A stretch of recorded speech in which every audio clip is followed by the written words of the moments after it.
Aqui. Vai entrando. Vamos lá, vamos desligar os microfones. E aí é o seguinte, o que nós vamos falar agora? Mês de dezembro, hoje primeiro domingo de dezembro, né? Existem umas coisas que é uma tendência do mundo que eu tô vendo agora. É assim, o povo meio saindo do foco de algumas coisas, tá? Então é assim. Na minha casa sempre se curtiu muito Natal, enfeitou Natal. Acho que eu já contei para vocês, acho que foi na quinta-feira, né?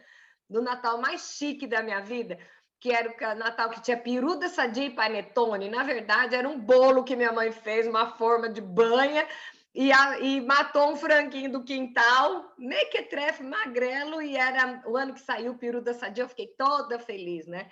Então, na minha casa sempre teve, e isso foi uma tradição que ela herdou da mãe dela, e a minha mãe sempre fez questão de fazer, a família do pai, meu pai não tinha muito, eles eram ucranianos, a minha avó era ucraniana, não tinha muito essa cultura de comemorar Natal, mas a minha mãe ensinou meu pai com isso, né? E foi muito legal. E eu curto pra caramba também. Só que aí, o que a gente começa a ver, né?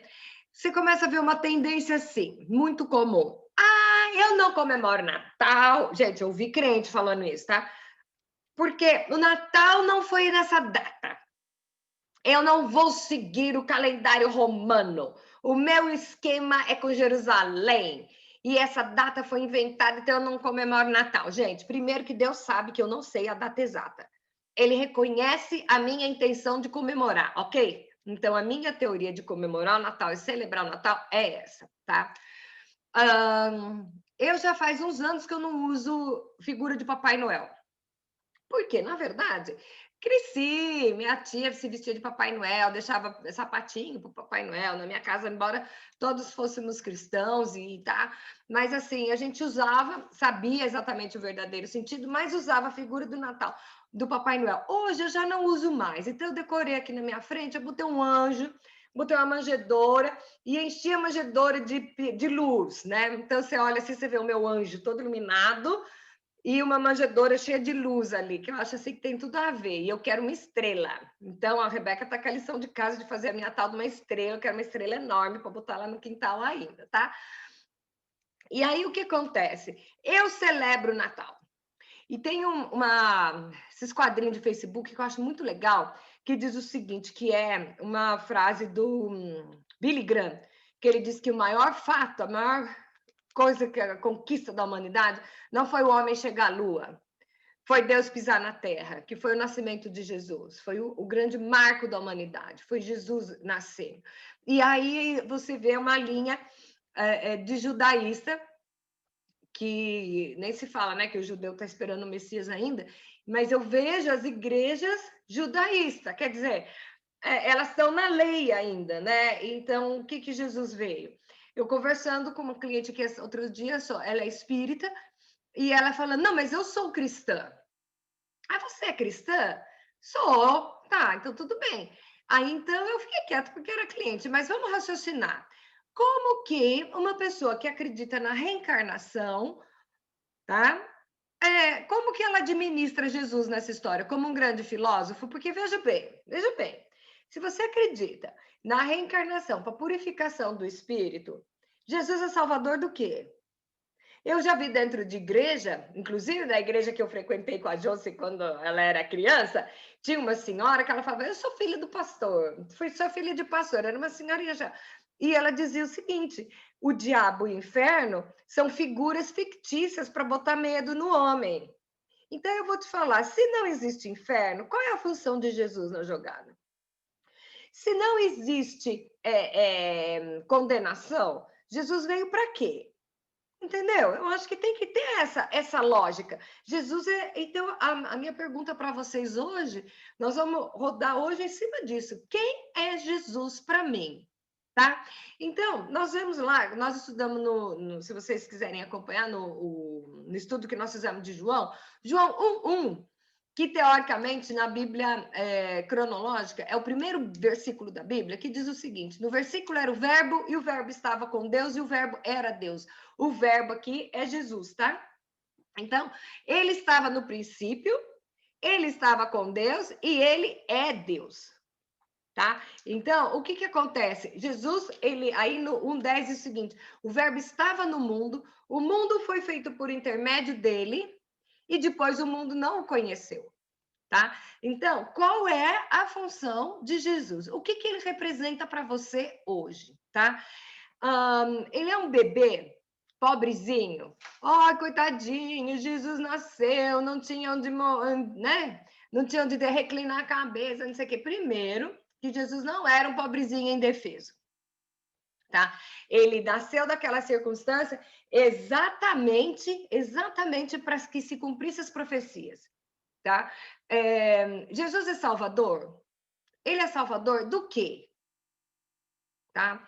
Jesus é um resgatador do quê? Jesus é o Rei dos Reis, Jesus é advogado, Jesus é intercessor, ele é acusador, ou ele é a única forma de restaurar o seu relacionamento com Deus? Nós temos que colocar, ter bem definido o que é Jesus na sua vida. Foi um grande filósofo? Ai, porque foi um profeta, falava coisas boas. Ok. Gente, Jesus, ele é o Salvador e Jesus tem que ser o Senhor da sua vida. Tá? Ele tem que ser o Senhor da sua vida. Então, o que que acontece?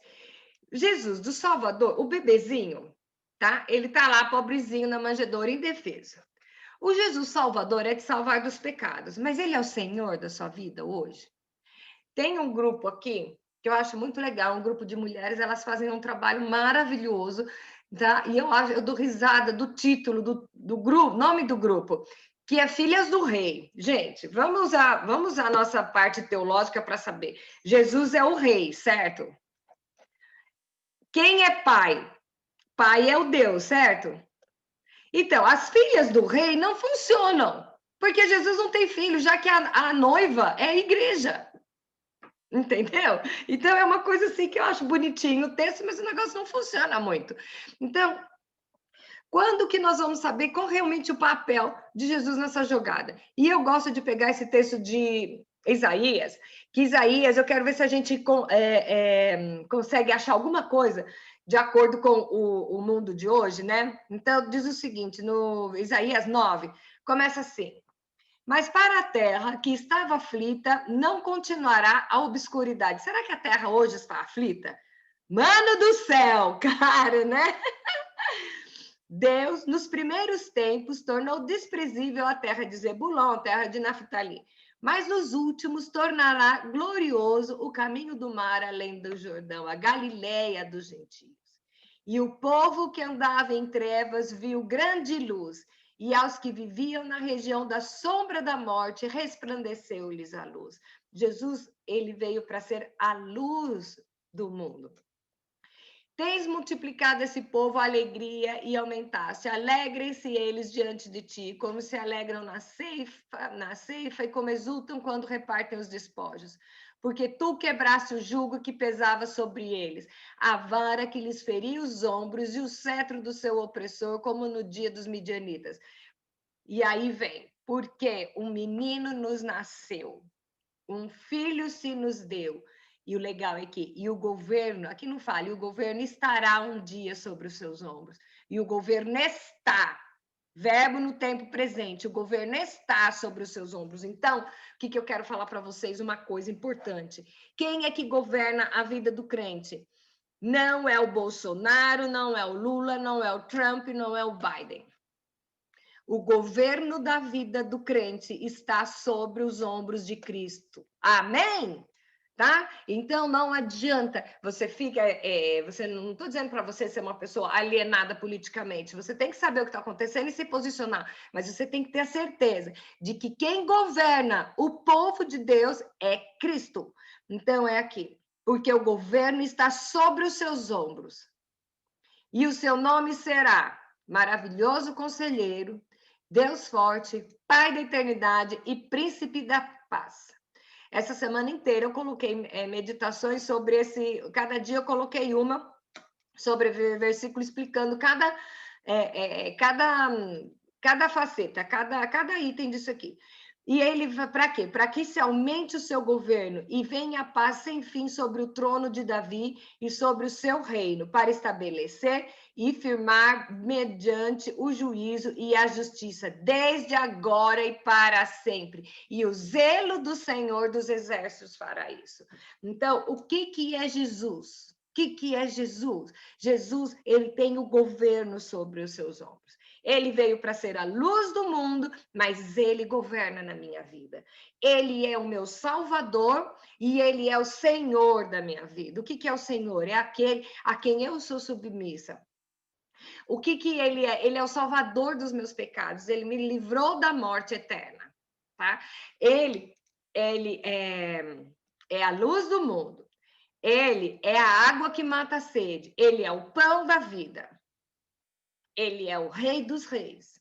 E ele foi. E ele vai voltar. E ele vai voltar. E eu vou falar uma coisa para vocês. Tá perto. Tá muito perto. Tá? A gente vai vendo o mundo do jeito que tá. E hoje eu estava fazendo uma horinha assim, deitada lá na cama da Ri, e eu estava lembrando de Noé. Noé foi o seguinte: Deus falou para ele que ia acabar com o povo, ia acabar com todo mundo. E o povo e a arca ficou lá aberta. Até vou falar um dia sobre a arca, e é muito legal, porque diz que o mundo estava num estado que Deus se arrependeu de ter criado o mundo e resolveu acabar com o mundo. E nós somos privilegiados, porque Deus não resolveu acabar conosco. Deus mandou Jesus para nos resgatar. Então, eu quero colocar para vocês nossa primeira mensagem de dezembro. Quem que é Jesus na sua vida? O que ele representa para você. Então, a gente vê aquela história, ai, Jesus, pobrezinho, toda essa história, eu vou falar disso domingo que vem, tá? Era só para se cumprir as profecias. Era só para se cumprir as profecias. Jesus nunca foi pobre. Eu só vou dar um exemplo. Vou dar um exemplo. Jesus tinha que sair de onde estava, ele tinha que ir para Belém, porque tinha que nascer lá. Porque estava na profecia, certo? Tem um livro do meu marido que ele escreveu, que fala sobre Jesus, e é muito engraçado que o livro até chama Jesus Nunca Foi Pobre, e ele explica um negócio que é muito louco. Vocês lembram que a história conta que quando os reis foram visitar Jesus, né, os magos, que eles não eram reis, eles eram magos, era o hábito de quando ia visitar um rei, eles tinham que levar 7 camelos de presente, certo? E eles reconheciam que Jesus era o rei, certo? Então, eles foram. Então, eram 3 magos, cada um com 7 camelos cheios de presentes. Isso quer dizer 21 camelos carregados de presentes caríssimos. Isso era o quê? Provisão de Deus, porque sabia que dali Jesus ia para o Egito e ia ficar lá no Egito. Fugido, porque também estava para cumprir as profecias, porque estava lá, folgadamente. Folgadamente. Essa história de 3 homenzinhos num camelo, cada um segurando um negocinho, isso é coisa de Hollywood, tá? Na verdade, cada um levou 7 camelos de coisa. Então, Jesus tinha do que viver. Ele morreu, nasceu pobrezinho numa estrebaria, porque não tinha lugar, não é porque não tinha como pagar, tá? Ele não tinha lugar. Essa história de que José era pobre também é mentira, não era. O ministério de Jesus, ele sustentava 12 famílias, certo? Era 12 famílias vivendo às custas dele, tá? Então, ele não era pobrezinho, não era coitadinho. E ainda tem a história de como não tinha onde reclinar a cabeça, mas eu não vou dar spoiler, isso eu vou espero domingo que vem que eu vou falar sobre isso, tá? Que é muito legal isso. Vamos tirar da nossa mente aquela história de que Jesus nasceu, coitadinho, pobrezinho, está batendo na sua porta, que nem um mendigo, pedindo para você abrir a sua porta para ele entrar. Hello, se liga. Eu acho muito engraçado as pessoas colocarem Jesus nessa situação. Quer dizer, quem é Deus, independente de mim. Eu que não sou nada sem ele. Deus continua sendo Deus comigo ou semigo, entendeu? Agora ele não. Então, o que acontece aqui? Vamos ter em consciência na soberania de Jesus, do poder de Jesus, da autoridade que ele tem, a influência que ele tem. Ele tem o governo sobre os seus ombros. Então, o mundo pode estar no maior caos. O seu povo é cuidado.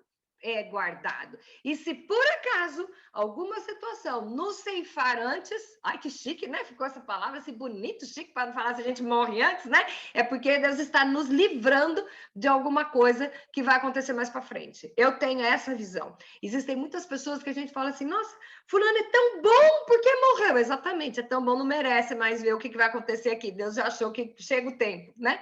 Então, o que acontece? O governo está sobre os seus ombros. Então, vamos lembrar cada dia. O Dória quer acabar com a liberdade em São Paulo, porque não pode mais reunir coronavírus, China. Gente, pode ser. A gente tem que ficar se informando para saber o que está.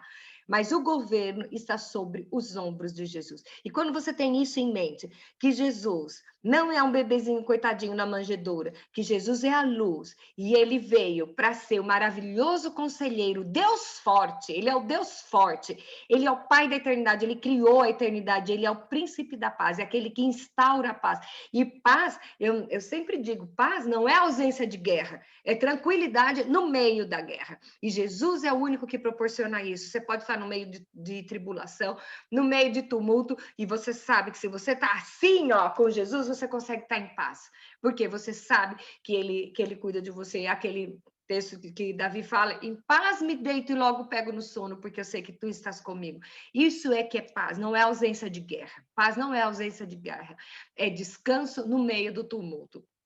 E o único que traz a paz, a verdadeira paz, é Jesus. E aqui no texto de Isaías, fala bem isso, gente. Vamos ter em nossa mente hoje esse texto de Isaías. O menino nasceu para nós. Um filho se nos deu. Quer dizer, o filho foi nos dado, tá? E o governo está sobre os seus ombros. E o seu nome será maravilhoso conselheiro, Deus forte, Pai da eternidade, príncipe da paz, para que se aumente o seu governo e venha a paz sem fim sobre o trono de Davi e sobre o seu reino, e estabelecer e firmar mediante o juízo e a justiça, desde agora e para sempre. Essa é a função de Jesus hoje. Então, vamos pegar essa semana que vamos comemorar o Natal. Já estamos começando as preparações, né? E vamos pegar durante todo esse mês. Vamos tentar lembrar o que é Jesus na minha vida. O que é Jesus na minha vida? É aquele que eu comemoro só no Natal, vou lá na igreja, jingle bell, e acabou aquele bebezinho lá na manjedoura, quando chega dia 26 de dezembro, eu pego e ponho tudo dentro da caixa e jogo lá no porão, ou ele é o Senhor da minha vida? É aquele a quem eu presto conta, é aquele ao quem eu vou correndo na hora da angústia, na hora da dúvida. Se ele é aquele que eu sei que está governando a minha vida, que eu não estou largada à própria sorte, que ele é o meu resgatador, que eu sei de onde ele me tirou. Eu sei de onde ele me tirou e o que ele fez por mim. Se ele é o meu advogado, que quando eu piso na bola e eu vou chorando com ele, aos pés dele, arrependida, ele vira para Deus e fala assim, Pai, olha aqui, perdoa ela porque eu sei o que ela está passando.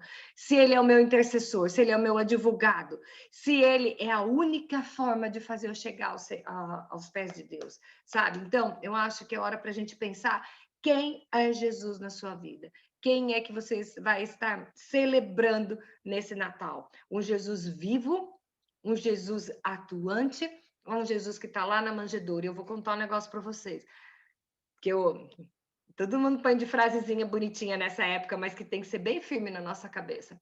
A manjedoura já está vazia. O túmulo está vazio. Mas o trono nunca mais vai estar vazio. O trono está ocupado, porque ele está lá reinando. Ele estará reinando. E eu tenho uma coisa para contar para vocês. Nós somos membros da diretoria por causa dele. Então, se ele está reinando, nós estamos junto com a galera, entendeu? Nós somos comprados pelo sangue dele, meu. Mó legal isso. Então, vamos ter na cabeça isso. Eu quero, essa semana, vamos pensar quem é Jesus na minha vida. Quem é Jesus na minha vida? Eu vou colocar para vocês, eu vou salvar e vou mandar por e-mail as profecias a respeito do Messias, tá? Que é muito legal, que nós vamos falar disso semana que vem. todas as profecias, o que é que foi, qual foi a profecia e aonde tem o cumprimento dela, para nós termos certeza de que o Messias já veio e o Messias é Jesus. E não vamos comemorar o Natal só por causa de luzinha, por causa de musiquinha, por causa de presente, tá? Pode ter tudo isso, não tem problema, mas vamos comemorar o quê? Que é o maior evento da Terra, que foi Deus pisando aqui entre nós, habitando entre nós, passando o que nós passamos, sabendo que todas as nossas ansiedades, sabendo todas as nossas dúvidas, e ele conseguiu mostrar para nós que, mesmo sendo humano, ele conseguiu superar, para que nós possamos superar também. Entendeu, meninas? Então, eu vou passar para vocês as profecias e os cumprimentos, e a gente vai estudar isso no domingo que vem. E vamos aproveitar esse mês de dezembro e estudar quem é Jesus, o que ele é para mim. Tá? E eu acho que aí nós vamos ter uma outra visão do cristianismo, porque o cristianismo é o quê? É nós sermos servos de Jesus, nós somos seguidores de Jesus, nós somos filhos de Deus, nós não somos povo. E aí um detalhe, os judeus naquela época todos acreditavam que Jesus era o Messias, tá? Eles acreditavam. Logo naquela época eles acreditavam porque as promessas se cumpriram. Depois é que o negócio foi degringolando. Mas isso aí é spoiler da semana que vem, tá bom? Beijo para vocês.